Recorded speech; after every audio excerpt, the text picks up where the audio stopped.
Hello friends, welcome back once again.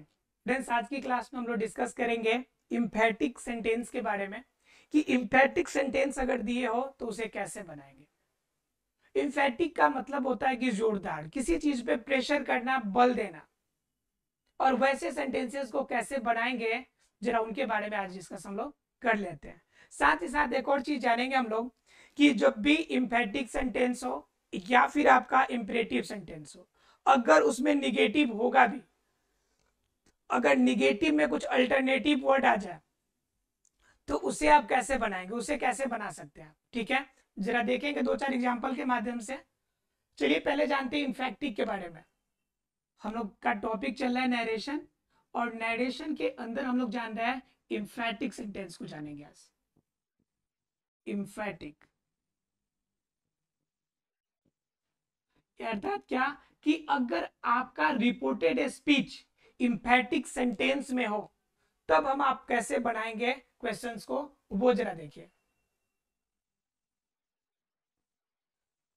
Example में देखिए, ही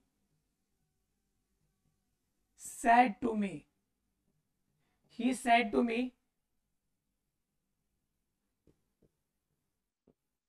do work tomorrow.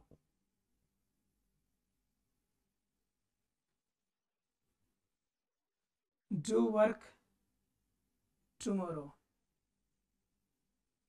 ठीक है, अब जरा देखिए ध्यान से। सेंटेंसेस सिंपल है। अगर रहता वर्क टुमारो, हमारा सेंटेंस रहता वर्क टुमारो, तो सीधा हम कहते हैं कि इंपरेटिव सेंटेंस है। और इंपरेटिव सेंटेंस है तो जैसे नियम था वैसे बना लेते।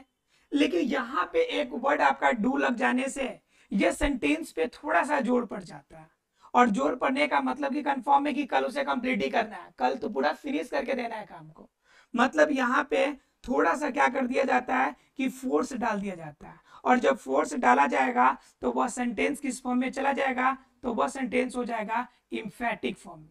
किस में चला जाएगा? इम्फेटिक में। इम्फेटिक कहने का मतलब कि इम्परेटिव सेंटेंस में ही जब किसी चीज पे फोर्साइज करेंगे आप, मतलब फोर्स देंगे कि काम को क्या करना है, एट ए टाइम आपको कंप्लीट करना है, एनी हाउ आपको कंप्लीट करना है, तो वैसे केस को हम क्या कहेंगे? इम्फेटिक कहेंगे।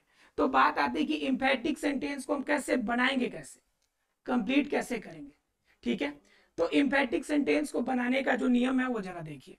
ठीक है, यहां पर देखिए, he said to me do work tomorrow. अब जरा समझिए कि कोई इम्फेटिक जोर दे के कोई काम करने के लिए कह रहा है तो कंफर्म होगा कि वह ऑर्डर ही दे रहा होगा जनरली सामान्य रूप से।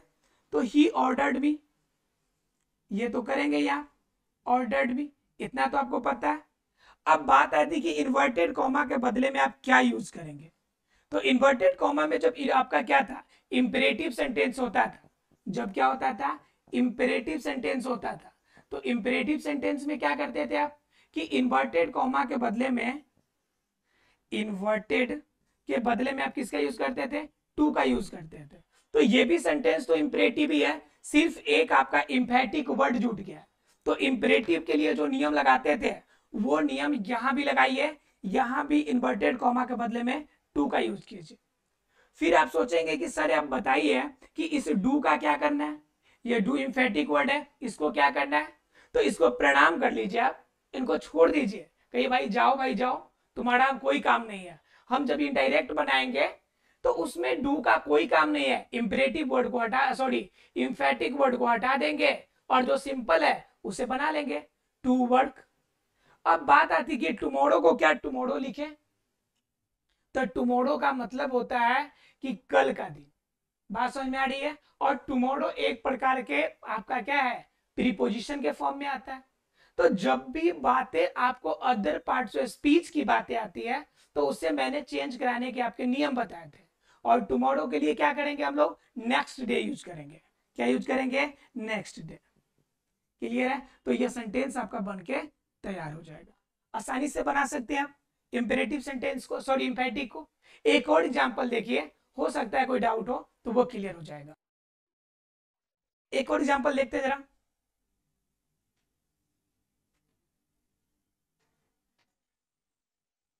Landlord, landlord said to laborers। जमींदार है जो अपने नौकर को कह रहा है कि do this work at once, एकदम तुरंत करके दो, एकदम अभी करके दो। अब बात समझ रहे हैं, एट वंस लग गया, एकदम तुरंत अभी करके दो मतलब इम्फेक्टिक हो गया, एकदम जोड़ है, प्रेशर है, काम अभी के अभी चाहिए हमें। तो उस कंडीशन में आप क्या करेंगे, तो उस कंडीशन में सिंपल बनाएंगे आप लैंडलॉर्ड। लैंडलॉर्ड सेड टू है मतलब कंफर्म है कि ऑर्डर ही दे रहा है, ऑर्डर्ड लेबरर्स। ठीक है, लेबर्स इन्वर्टेड कॉमा के बदले में टू का यूज करेंगे। आप जरा बताइए, do this work at once, इसमें से क्या करना है आप? तो सेंटेंस यहां पर देखिए, जो डू वर्ड दिया है, डू इंफेटिक वर्ड नहीं है यहाँ पे, जैसे ऊपर था डू वर्क टुमारो, ठीक है, डू वर्क टुमारो था सेंटेंस। ठीक है, तो यहां पे आपका क्या है, डू जो वास्तव में है, यह डू यहाँ पे वर्ब के रूप में यूज हुआ है, यहाँ पे आपका प्रेशराइज करने के लिए नहीं हुआ है। तो उस कंडीशन में इस डू को वर्ब के फॉर्म में यूज करेंगे हम, यही चीज तो ध्यान में रखना है। इसीलिए एग्जांपल सामने दिया है कि डू यहाँ पे देखिए, डू यहाँ पे देखिए, ये यहाँ पे इंफेटिक वर्ड है, इसके वजह से डू यहाँ पे हटेगा, टू वर्क नेक्स्ट डे हो जाएगा। लेकिन यहाँ पे डू जो बात हो रही है, या फिर हम यहाँ से वर्ड हटा दे simple, do this at once, ये अभी करके दो, तो यहाँ पे डू क्या हो जाएगा, डू आपका सिंपल में वर्ब हो जाएगा। और जब वर्ब होगा तो वर्ब इंपरेटिव वर्ड की तरह यूज हो रहा है, तो उस कंडीशन में इस डू को हटाने की जरूरत नहीं है। तो क्या हो जाएगा कि landlord ordered labours do to do, फिर यहाँ पे दिस वर्ड आ गया, तो दी आपका क्या हो गया, पोजेसिव वर्ड हो गया। और पॉजिटिव जो वर्ड है वो अदर पार्ट्स ऑफ स्पीच के पार्ट हो जाएंगे। अब इस कंडीशन में इस दिस को हम चेंज करेंगे। अदर पार्ट्स ऑफ स्पीच में मैंने बताया था कि जो भी नजदीक वाले शब्द है उसको दूर में बदल दीजिए। तो दिस मीन्स या, तो डैट मीन्स वह, तो नजदीक दिस है तो दूर वाला इसका क्या हो जाएगा, डैट हो जाएगा। तो दिस के बदले में क्या हो जाएगा, डैट का यूज आप कर लेंगे। उसके बाद क्या, एट वंस तुरंत है तो लिख देंगे भाई एट वंस, अभी के अभी करके दो, तुरंत दो, अभी फाइनल करके दो। तो ये चीजें ऐसे सेंटेंसेस आप चाहे तो बना सकते हैं। क्लियर है आप लोगों को? मतलब ध्यान रखना है कि डू वर्ड किसके लिए यूज हो रहा है, जनरली देखना है कि सेंटेंस में प्रेशर पड़ रहा है कि नहीं पड़ रहा है। दो तीन बातें आपको हमेशा ध्यान रखनी है, क्योंकि कंफ्यूजन होगा डू वर्ड में। यहाँ पे जैसे कंफ्यूजन हो रहा होगा आप लोगों को कि डू यहाँ पे हट रहा है, यहाँ पे डू नहीं हट रहा है, तो कंडीशन ये देखना है कि डू यहाँ पे प्रेशर देने के लिए हो रही है, यहाँ पे डू किसके लिए हो रही है, कि यहाँ पे आपका वर्ब की तरह यूज हो रही है, राइट। वर्ब आप प्लस में या अदर वर्ड्स हो जाएंगे और एट वंस अदर वर्ड्स हो जाएंगे, राइट, इसके लिए यूज हो रहा है। चलिए जरा सा सेंटेंस देख लेते हैं कि इसी में अगर सेंटेंस इंफेटिक नहीं, अगर इंपरेटिव में भी अगर निगेटिव का सेंस हो और वैसे सेंटेंस को अगर बनाना हो और उसमें अगर मन करे हमें कि नॉट टू नहीं लगाए, क्या मन करे भाई कि नॉट टू नहीं लगाए, मैंने बताया आपको कि नॉट टू नहीं लगाना, नॉट टू लगाना है आपको जब भी निगेटिव होगा तो। लेकिन अगर मन आपको करता हो कि भाई नहीं नहीं हम नॉट टू बिना लगाए बनाएंगे, तो आप बना सकते हैं। अब सोचिए कैसे कि नॉट टू नहीं लगाए और सेंटेंस आपका निगेटिव वाला बन भी जाए, जरा सोचिए क्या करेंगे। तो उस कंडीशन में सिंपल एक एग्जांपल से देखिए कि doctor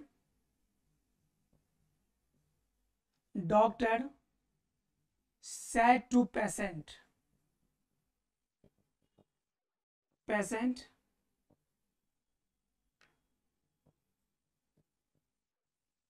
don't take cold water। ठीक है, ठंडा पानी लेना नहीं भाई, आपको ठंडा पानी पीना ही नहीं है। मतलब कि डॉक्टर ने कह दिया तो कह दिया पेशेंट को कि भाई ठंडा पानी आपको पीना नहीं है, अगर पीते हैं तो उसके लिए पूरा जिम्मेवार आप, हम कुछ नहीं जानते हैं। तो मतलब क्या, डॉक्टर जब पेशेंट से यह बात कह रहा है तो बताइए क्या डॉक्टर पेशेंट को ऑर्डर देगा क्या? नहीं भाई, ऑर्डर देने का तो कोई सवाल ही नहीं बनता है। ऑर्डर देगा तो कल से उसका मतलब भाटा बैठ जाएगा। उसकी क्लिनिक बैठ जाएगी। मतलब वो ऑर्डर नहीं दे सकता तो क्या करेगा, वह डॉक्टर जो होगा पेशेंट को सजेस्ट जरूर कर सकता है। मतलब क्या, डॉक्टर जो होगा इसे सजेस्ट करेगा, डॉक्टर सजेस्टेड पेशेंट, क्या कर रहा भाई, सजेस्ट कर रहा है। अब बात यहां पे आ रही है कि doctor suggested patient don't take cold water, ठीक है। अब यहां पे सिंपल हम लोग कैसे बनाते थे कि डोंट के बदले में हम नॉट टू का यूज कर लेते थे, यहां पे नॉट टू का यूज कर लेते थे, और उसके बाद जो सेंटेंसेस होता था वो लिख लेते थे टेक कोल्ड वाटर। लेकिन हमारा क्या मन है कि यहां पे जो नॉट टू का यूज हो रहा है इसे हम हटा दें, तो क्या करेंगे भाई, तो उस कंडीशन में आपको करना पड़ेगा, यह सजेस्ट नहीं कराना पड़ेगा। यहां पे हम सीधा कहेंगे doctor forward, doctor forwarded patient. अब इसका मतलब क्या हो गया कि डॉक्टर ने मना कर दिया, डॉक्टर ने क्या कर दिया भाई, मना कर दिया। अब यहाँ पे नॉट टू की जरूरत नहीं है, सिंपल लगा दीजिए क्या मना कर दिया, to take cold water, to take cold water. ध्यान ये रखना है कि फॉरवर्ड लगाने के बाद अगर नॉट टू लगाते हैं तो सेंस फिर पॉजिटिव हो जाएगा। दो बार अगर नॉट का यूज एक साथ हो जाए सेंटेंस में तो नॉट नॉट कट के सेंटेंस क्या हो जाएगा, पॉजिटिव हो जाएगा। सेंटेंस किस फॉर्म में चला जाएगा, पॉजिटिव में। इसलिए फॉरवर्ड खुद एक निगेटिव सेंस देता है, फॉरवर्ड क्या दे रहा है, हमारा निगेटिव सेंस दे रहा है। तो फॉरवर्ड यूज होने के बाद यहां पे नॉट टू का यूज ना करें। अगर नॉट टू का यूज करते हैं तो यह फॉरवर्ड निगेटिव सेंस और नॉट टू निगेटिव, मतलब कंप्लीटली सेंटेंस क्या हो जाएगा, पॉजिटिव हो जाएगा। और जैसे पॉजिटिव हो जाएगा तो आपका नंबर फिर क्या हो जाएगा, निगेटिव हो जाएगा, नंबर आपको नहीं मिलेगा। बात समझ में आ रही है। एक और जरा सेंटेंस देख लीजिए, इस पे ऐसे क्वेश्चंस बार बार कंफ्यूजन पैदा करते हैं और एग्जाम में ये क्वेश्चन पूछे जाते हैं, ठीक है। और उसमें गलती हम लोग यही करते हैं कि फॉरवर्ड यूज भी कर लेते हैं और साथ ही साथ हम लोग उसके साथ में नोट टू का भी यूज कर लेते हैं। तो इंपरेटिव का जब भी निगेटिव बनाते हैं तो ये प्रॉब्लम रहती है। जरा देखिए एक एग्जाम्पल को और, जैसे आपको पिताजी डांटते हुए कहते हैं, क्या कहते हैं भाई, कि बाहर नहीं जाना है, दोस्तों के साथ तंडेली नहीं मारना है आपको, कहते हैं ना जी। तो मान लीजिए कि धूप निकला हुआ है, पिताजी कुछ बोल रहे हैं आपको, क्या कह रहे हैं, father told me, sorry said to me,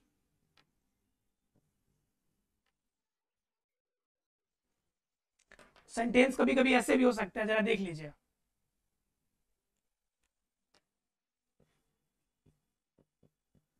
don't go out, don't go out, father said. Simple sentence अगर ऐसा दिया हो तो इसमें कंफ्यूज नहीं होना कि इसमें कहां चला गया हमारा, क्या कहते हैं, रिपोर्टेड स्पीच, कहां चला गया रिपोर्टिंग वर्ब, कैसे पलट गया, इसको कैसे बनाए। इसको डरने की बिल्कुल बात नहीं है। ऐसे सेंटेंसेस में सिंपल क्या करेंगे कि जिस तरह से ये सेंटेंसेस बनाते थे वैसे ही बनाएंगे, फादर, और यहाँ पे सैड के बदले में इस सेंटेंस के अकॉर्डिंग आप क्या करेंगे, फॉरवर्ड इस्तेमाल करें, आस करें, जो भी करना है कर सकते हैं। उसके बाद ऑब्जेक्ट अपने से ले लेना है। तो मान लीजिए पिताजी कह रहे हैं तो आप ही से कह रहे होंगे, तो उस कंडीशन में लिखाएंगे हम लोग फादर फॉरवर्ड मी, उसके बाद डोंट दिया हुआ है और फॉरवर्ड यहाँ पे लगा दिए, तो यहाँ पे नॉट टू जो होगा वह यूज नहीं करना है। इसके बदले में क्या यूज करना है हमें, तो इसके बदले में यूज करना है टू, क्या यूज करना है, टू, और उसका गो आउट दिया हुआ है तो गो आउट। क्लियर है। तो सेंटेंसेज आपको ऐसे मोड़ के भी दे सकता है, और जब मोड़ के देता है, घुमा के देता है, तो स्टूडेंट कंफ्यूज होते हैं कि रिपोर्टिंग वर्ब हमारा कहां चला गया, रिपोर्टेड स्पीच कहां चला गया। दूसरी गलती ये भी करते हैं कि शुरू में इसको बना देंगे, शुरू में ये आपका रिपोर्टेड स्पीच घटना बनाएंगे और लास्ट में इसको बना देंगे, सेंटेंस ही अरेंज नहीं होगा उनका, ठीक है। तो ये भी नहीं करना है। सेंटेंस बाद में भी दिया हो लेकिन फिर भी आपको बनाते समय ध्यान रखना है कि रिपोर्टेड रिपोर्टिंग वर्ड वाला जो आपका सेंटेंस है वह स्टार्टिंग में होना चाहिए, और उसके बाद जो रिपोर्टेड स्पीच वाला सेंटेंस जो है वह उसके बाद होना चाहिए। और अरेंज करके देखना, मेन चीज ये है कि इंपैटिक में या इंपेरेटिव में जब भी निगेटिव सेंस होगा तो उसमें आपको फॉरवर्ड के यूज करते समय ध्यान रखना है कि नॉट टू का यूज नहीं करना है। आशा फ्रेंड्स कि यह सेंटेंस आपको बनाने क्लियर हो गया होगा। इम्फेटिक सेंटेंस और special negative sense of the imperative sentence कैसे यूज करते हैं क्लियर हो गया होगा। मिलते हैं अगले क्लास में, तब तक के लिए thank you very much friends.